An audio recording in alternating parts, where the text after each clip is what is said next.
अस्सलाम वालेकुम स्टूडेंट्स, बेटा कैसे हैं आप लोग। उम्मीद करता हूँ खैरियत से होंगे। सॉलिड का पोर्शन बेटा हमारा चल रहा था, इसी सिलसिले को आगे बढ़ाते हैं। और आज जो हमने टॉपिक करने हैं, दो टॉपिक करने हैं बेसिकली, एक जैसे हैं आइसोमॉर्फिज्म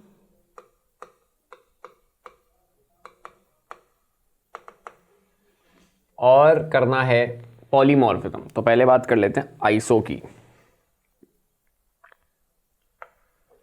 आइसो का मतलब सेम और मॉर्फ का मतलब फॉर्म। तो आइसोमॉर्फिज्म क्या होता है?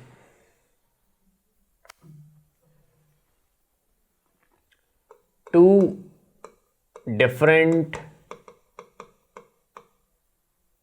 सब्सटेंसेस, या टू और मोर भी हो सकता है, जरूरी नहीं टू और मोर कर लो उसको। टू और मोर डिफरेंट सब्सटेंसेस और वन क्रिस्टलाइन स्ट्रक्चर।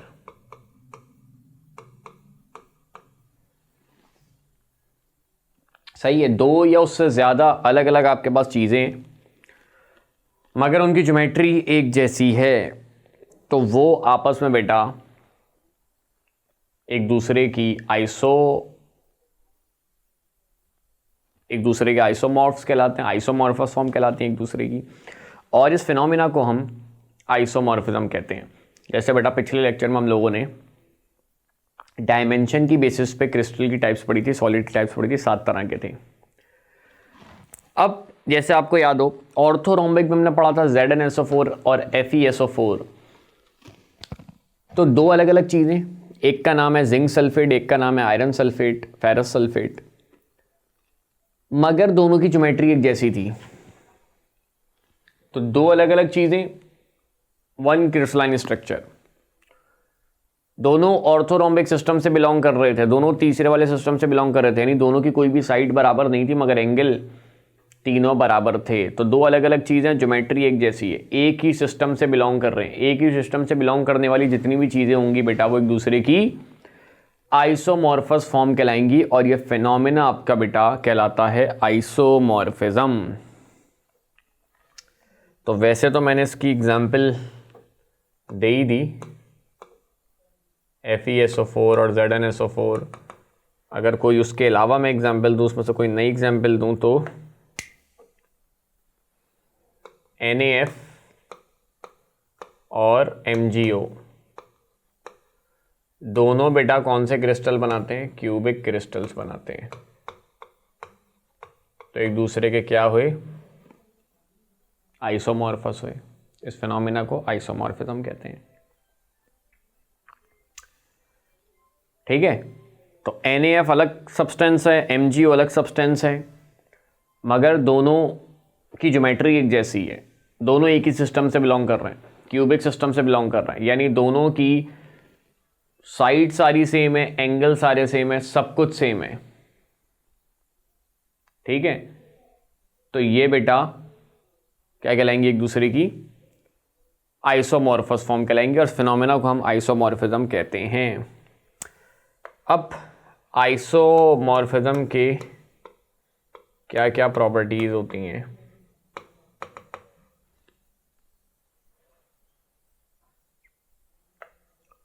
पहली तो प्रॉपर्टी हो गई कि इनका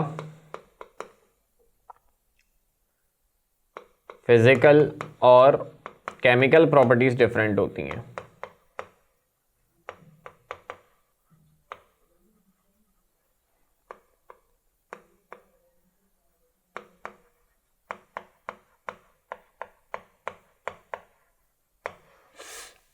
सही है, फिजिकल और केमिकल प्रॉपर्टीज बेटा जो होती हैं वो इनकी डिफरेंट होती हैं।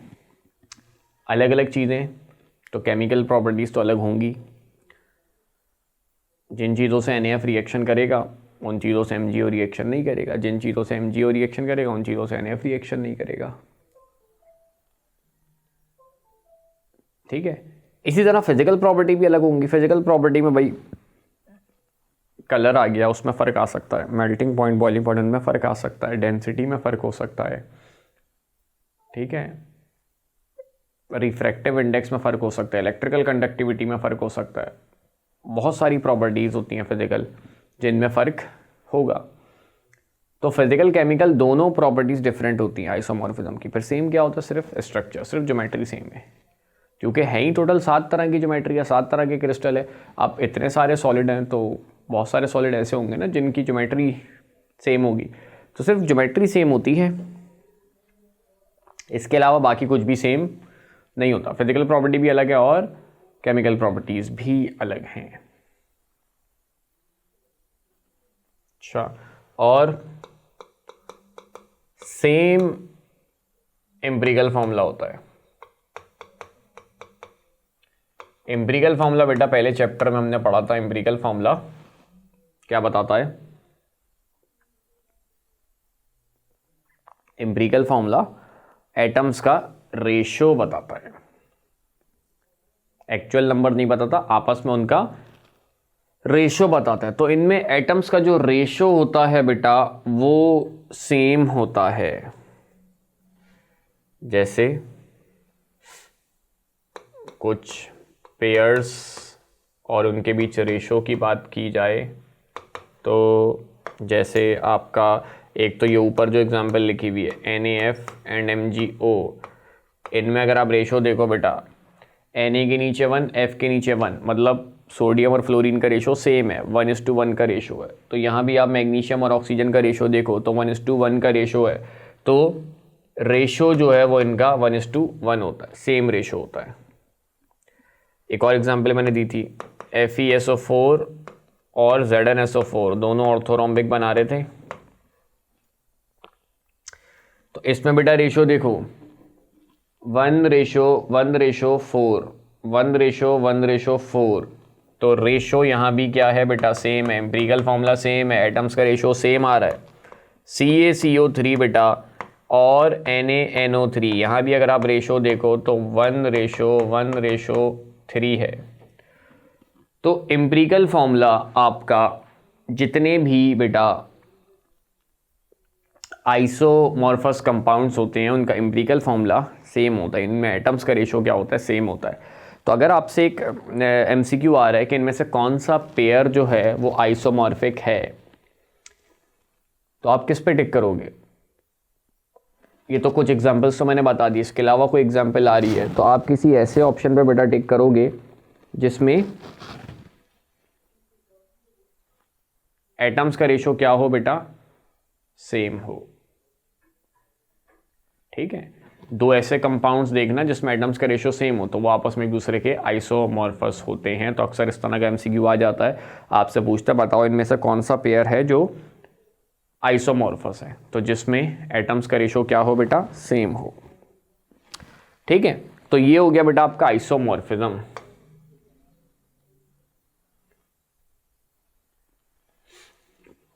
इसी तरह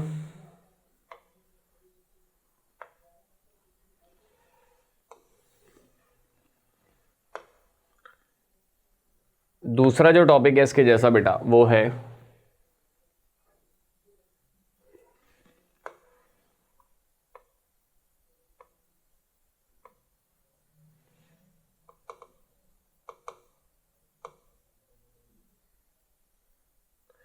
दूसरा जो टॉपिक है बेटा इसके जैसा वो है पॉलीमॉर्फिज्म का।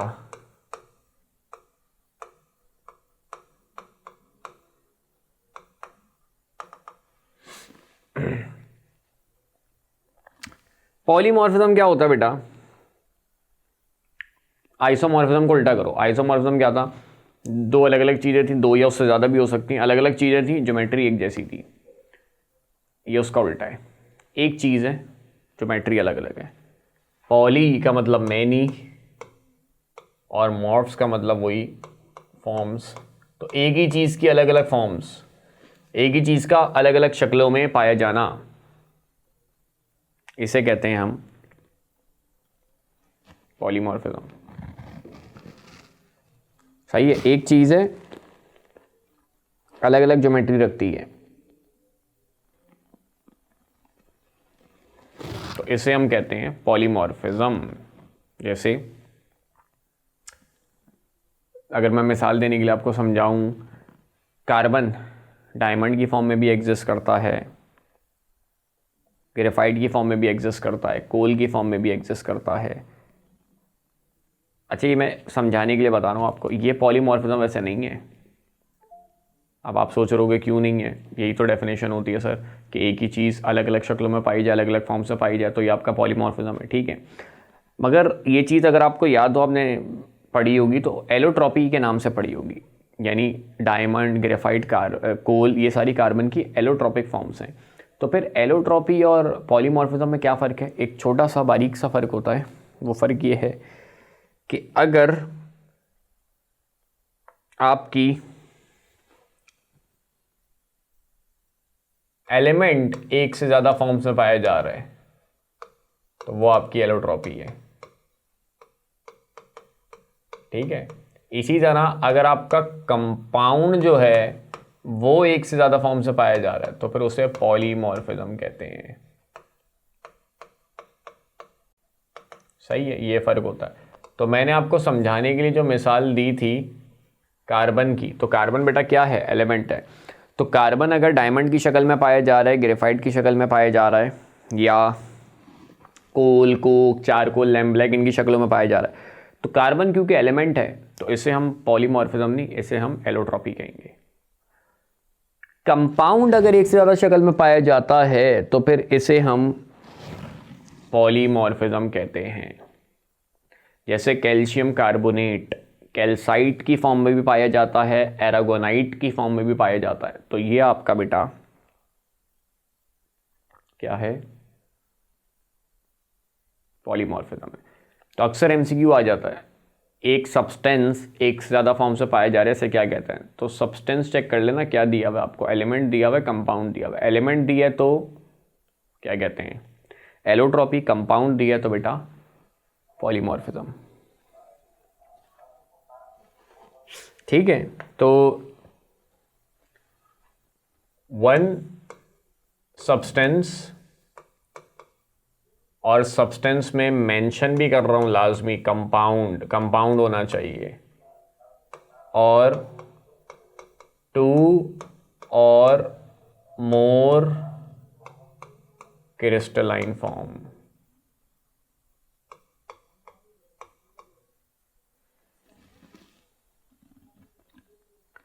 ठीक है, एक ही कंपाउंड हो और एक से ज़्यादा क्रिस्टलाइन फॉर्म में पाया जा रहा हो तो उसे हम पॉलीमॉर्फिज्म कहते हैं। सही है, कंपाउंड होना ज़रूरी है। अगर वो एलिमेंट है, जैसे मैंने कहा कार्बन, डायमंड, कोल, ग्रेफाइट इनकी शक्ल में पाया जाता है, वो एलोट्रॉपी है। या सल्फर रोम्बिक होता है, मोनोक्लिनिक होता है,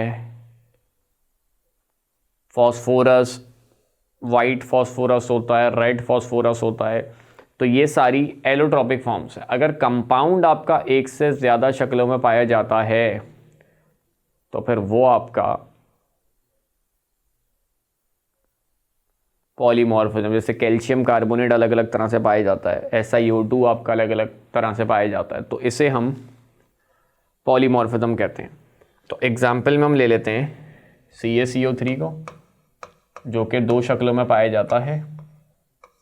एक कैल्साइट जिसकी ज्योमेट्री ट्राइगोनल होती है, ट्राइगोनल मतलब चौथे नंबर वाला, जिसमें साइड सारी बराबर हो, एक कोने वाला एंगल बराबर नहीं था। और एरागोनाइट, एरागोनाइट बेटा तीसरे नंबर वाला ऑर्थोरोम्बिक, जिसमें साइड्स कोई भी बराबर ना हो मगर एंगल बराबर हो।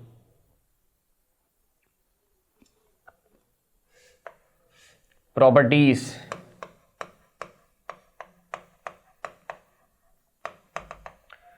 इनकी बेटा फिजिकल प्रॉपर्टीज तो अलग हैं, अलग अलग चीज़ें। जैसे मैंने कहा डायमंड, ग्रेफाइट, कैल्साइट, एरागोनाइट तो पता नहीं आपने देखा हो ना देखा हो, डायमंड ग्रेफाइट समझो, डायमंड अलग दिखता है, ग्रेफाइट अलग दिखता है, फिजिकल प्रॉपर्टीज़ में फ़र्क है, मेल्टिंग पॉइंट में फ़र्क है, डेंसिटी में फ़र्क है, कलर में फ़र्क है, रिफ्रैक्टिव इंडेक्स में फ़र्क है, बहुत सारी प्रॉपर्टीज़ में फ़र्क है।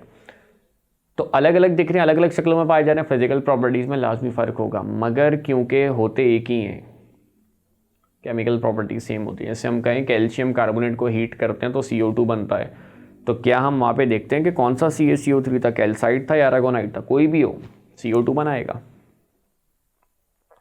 बिल्कुल इसी तरह कार्बन को अगर हम बोलते हैं कि भाई हम उसकी कंबस्शन कराते हैं, उसकी बर्निंग कराते हैं तो CO2 बनता है। कौन सा कार्बन, ग्रेफाइट, कोल, डायमंड, कोई सा भी हो, कंबस्शन कराओगे तो CO2 बनेगा। तो इसी तरह यहां भी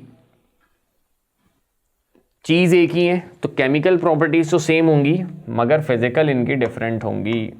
तो सेम केमिकल बट डिफरेंट